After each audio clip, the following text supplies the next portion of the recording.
So the only time when we do the meditation, that's the time when we take a break from this continuum activities that we keep on doing all the time. Every single activity that you do is an end result of our thought process.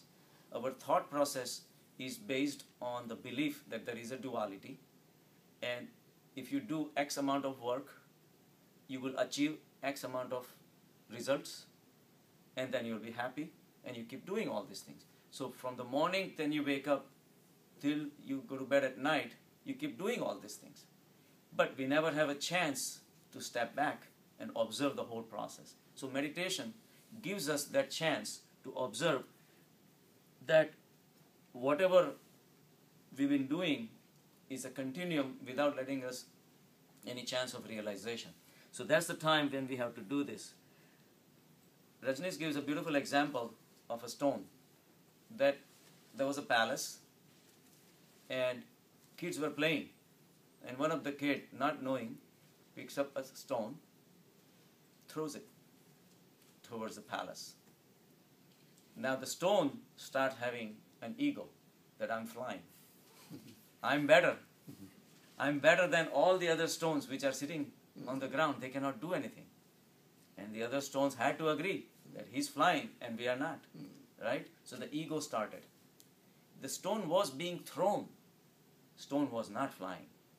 But it was a wrong concept that the stone was, flying on its own. He keeps on going. He's flying all the way up in the air. He thinks that he's the best stone among all the riverbed. Finally hits a window, and the window breaks down. He thinks that he broke the window. It was an interaction, a natural process of a nature of the glass to break from something which was a nature of a stone. The nature itself was not the creation of the stone. It just happened. The stone was flying because of it force given from somewhere else. So the nature of the stone was to be hard. Nature of the glass was to be soft. So it broke. The stone had nothing to do with breaking the glass, even though it appeared that way. Right. So now the stone's ego was even more higher. Now it's realized that he could break the window, and he made so much noise. So he started saying that, look at this, I have so much power, right? So ultimately it lands on the grass, a beautiful grass on the other side. So the stone starts thinking that, oh, look at this, I'm so welcome by the king, I'm in the king's courtyard, and now they have made such a great arrangement for me, so they must be knowing that I'm coming, So all these preparations are being made, this and that. So ultimately the guards come, pick up the stone and throw it out. And then he says, well, yeah, this palace was like that, but I want to be with my friends, so I came back, So the ego was totally false. All these egos that we play around with, it is totally false. And it's all based on all these balloons that we tie on our body, the clothes that we wear. And unfortunately, that's all we think we are. And ultimately, it leads us nowhere. Our spiritual upliftment does not even start till we die, unfortunately. And then we have to try that in next life again. Hopefully, we will come to that point. But so if we are at that point, this is the time to move forward and move upwards.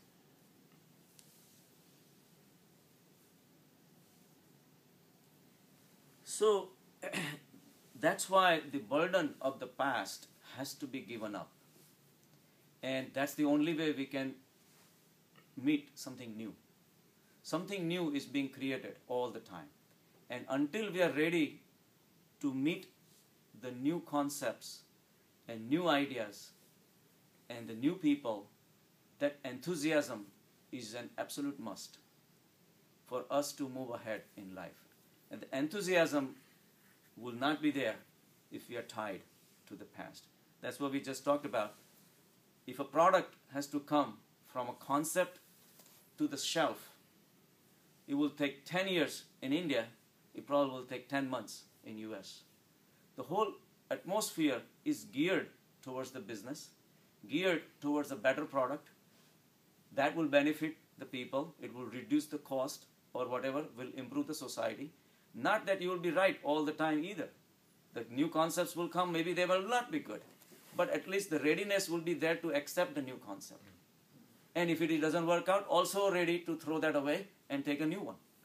That challenge has to be there for any country to progress, right? In India, it's not. We are stuck. How can we give up milk? We've been doing it for so many years. Krishna Bhagavan has been doing this and that. How can we give up? We are tied to the past.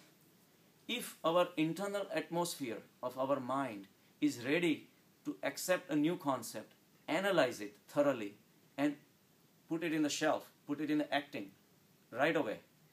I'm not saying of the concepts you have to put it in the action, but at least you should have a ready atmosphere available, your internal atmosphere, to be able to be open to the new ideas, new concepts, and have the ability to analyze it without past interfering with the present. And then, if you really get convinced, we should have ability to move forward regardless of what the society says, regardless of what other people say, regardless of what anybody thinks. That is staying synchronized with the consciousness. And that much ability keeps our minds sharp and more synchronized at the intellect level rather than getting tied by the past events, right? Because the thing is that this is a quest, right? We are trying to move ahead and do something in life. It's easy to live a horizontal life. It's the vertical life that's tough. But for that, you need the curiosity of a child, openness of a child. You give child anything, he will take it. You give him Coke, he will take it. You will give him carrot, he will take it. He's ready. But we are the one who spoil them. But at his mind level, I have seen a lot of parents who are very strict on their children. They grow up enjoying carrots and celeries and cucumbers and all that. And there's nothing wrong with that because their minds are ready to accept anything new. We have to have a curiosity of a child. We have to be able to embrace all the new things and evaluate. Because at some day, we're going to come face to face with Paramatma. Because in our spiritual journey, we keep breaking the old habits, we keep dropping the old things, we keep accepting the new things, thinking that it might do the job, it doesn't work out, you move on. All that ability requires flexibility of the mind, right? If you lose out on something, you made some mistakes in the past, even on a spiritual path, fine, forget it. Take a new route, the new thing to try it out. You keep trying until at some point you're gonna reach this highest form of spirituality, the consciousness, the bliss, the samadhi. How are you gonna be ready for that, right? If you're not ready for day-to-day things, you cannot even give up small things. How can you, give up all the big things to meet the Paramatma? So we have to be spiritually ready for enlightenment even, and it can happen. But that spontaneity has to be there. And we cannot be tied by the teachings of this and teachings of that and all that. There is nothing wrong with teachings of any particular religion, but we cannot be tied by all those rules and regulations and instructions, and we cannot be bogged down by all these things. Ultimately, every single person who was enlightened had their own way. Krishna never looked like Buddha. Buddha never looked like Krishna. And Jesus Christ was totally nobody. Yeah. Everybody, it was an independent process. An independent process does not mean that they both one was wrong and one was right, like what we've been doing. The followers of one religion are saying that you are wrong and we are right, and we are right and you're wrong, and in that process the whole life goes. But they don't realize that their own leaders who started those religions were totally different. Right. So the spontaneity will come only if we develop the ability to analyze, dissect, and accept the new concepts. And that gives us the freedom, the joy. Because otherwise, someday, what's that? Open mind. Open-mindedness, exactly. And that generates the enthusiasm to try something new all the time. So, otherwise, someday, Amrit will come to us. And we will not. And we won't know. I told you the story about, I forgot the name, Udanya or something. It was in the story of Shankaracharya wrote, and he says that the guy kept on, worshipping God all his life. And then finally Vishnu became pleased. He says, okay, I'll send you the nectar. You be ready for it. So he does. But he tried to play a trick on him. So he took a form of a chamar, who handles the leather and all that. And he had one of the pot hanging on his waist. That's where he was delivering the amrut. But the pot was hanging exactly at the level where, as if it looked like a urinal pot. Right. But if you're on a journey and you don't want to urinate, so the pot looked like an ordinary pot. Right. So when it was offered to him, he thought he's getting urine instead of elixir amrit. So he refused. Right. And then so when we are not ready for it, even if it comes to us, we will not be benefiting from it. So for that you have to have an open mind and very alert mind. And the alertness will stay only if we are not brainwashed by the surroundings, the atmosphere. So that does not mean you don't get involved with the society. You are still part of the society, you are seeing the society, but it's not for you to grab. Grabbing anything and with the idea of possessing is kind of forcing God to give up something. And you're literally fighting with God. God says here, everything is here for you to enjoy. I step out in the morning, 5:15, 5:30, and I look at beautiful moon and the stars. I can't have them. It's for me to enjoy them. And it's going to go. It's fine. You're going to go too. You just enjoy the world, but you can't take them and you put it in your pocket. It's nothing for you to grab. Nothing, whatever you think is grabbing, is going to stay what's grabbed either. You put it in your pocket, it's going to become stale. The flower instead of that, the flower on the plant itself probably could have spread the fragrance to probably 10 or 15 other people. But you put it in your pocket. If you are enjoying, you never want to possess them. Exactly. If you don't enjoy, then only you want to possess right. them. Once you possess, you won't be able to enjoy it. Right, exactly. Like your wife. You possess, you're gone, man. So the very delicate balance is unfolding in front of us. We are given a chance of a lifetime. In front of us, the consciousness is opening this beautiful, beautiful world. It's only for us to smell it, touch it, hear it, and move on. And that's it. These senses are also created by the consciousness just so that we can reciprocate the beautiful things which are opening up in front of us. If we did not have these senses, we wouldn't be able to enjoy those either. We gave an example of the tetrachromates, right? One cone in our eye can perceive 100 different colors.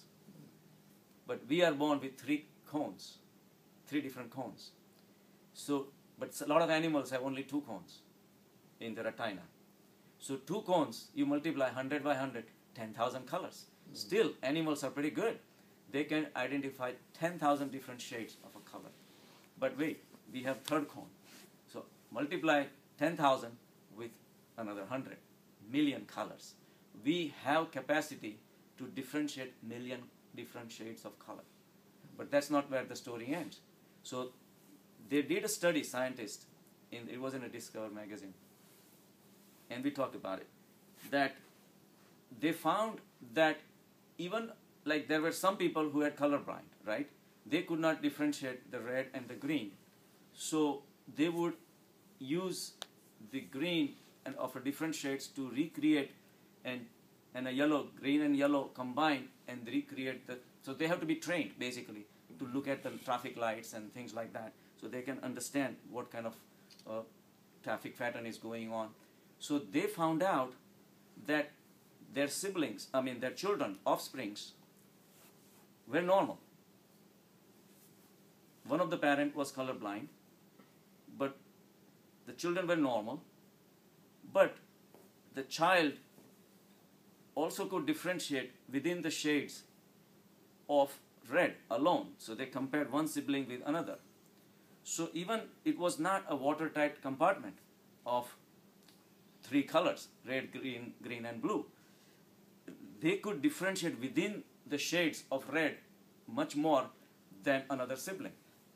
One sibling would take X amount of colors to identify to make a final perfect combination of red, green, and yellow, right? But another sibling would have another variation. So the scientists thought that one of the cones must be expressing in a variable way. It's cannot be just 1, 2, and 3 cones and that's it. They figured that there has to be expressibility of each cone in a different way. So now that generates multitude of possibilities, because if you realize 1 million colors that we can differentiate, but if somebody has another cone, multiply million with another 100, you're talking about 100 million colors. So they conceptually, they thought that there must be another cone existing. And they did find a woman who had a capacity to differentiate much more than you and I can. Like if a red color is shown to us, we'll say, okay, it's red. You will say it's red. But she will say, yeah, but this one is more red than this. And to us, they will look the same. Like that. So there was so much expressibility, variability in the expression. So what I'm saying is the consciousness is creating this tremendous multitude of expressions throughout our life, and that's for us to enjoy. So that shows the power of consciousness to generate all these variabilities. And it is amazing. Not one person has the same fingerprint as somebody else. The DNAs and the genetic structures and even the two twins are not the same. Now, that's only at the physical level. You say, okay, two twins look alike. But talk about thoughts and ideas. There is like... Infinite. It's infinite. The expression of infinite is also infinite. Exactly. So there is no way you can comprehend with just the ideas of your thoughts and calculations and mathematics. It's very limited. Arithmetic. Yeah, there is no way to express, to grasp the whole thing. Bill Clinton. Oh, Bill Clinton's arithmetic. Numbers doesn't match. Oh, yeah. So Bill Clinton's talk. there is a very delicate balance going on between our senses and the expressions that are happening of the consciousness around us. And it's very subtle balance that we exist, we have X amount of senses and X amount of instruments or tools given to us to enjoy what we are supposed to enjoy. I'm sure there are a lot of things which are happening that we cannot perceive, like X-rays or ultraviolet. So we cannot perceive with our normal eyes, but they're there. But we are given certain instruments to enjoy. The same way a kite flying a mile up in the sky, hawk, or you can see the snake a mile down, we cannot. Because that particular instrument is given to him for its own survival. So everything is basically a chance. A stone is being thrown. We are not flying. So that shows us that the existence of ego is useless. And that's the number one condition to reach to the samadhi level, is our ability to drop that ego. And when we drop that ego, the whole life becomes a dance. Then it becomes an enjoyable thing. Because then you have nothing to really fight for. They have nothing to give up. There is nothing to grab. What else do? You just have fun, right?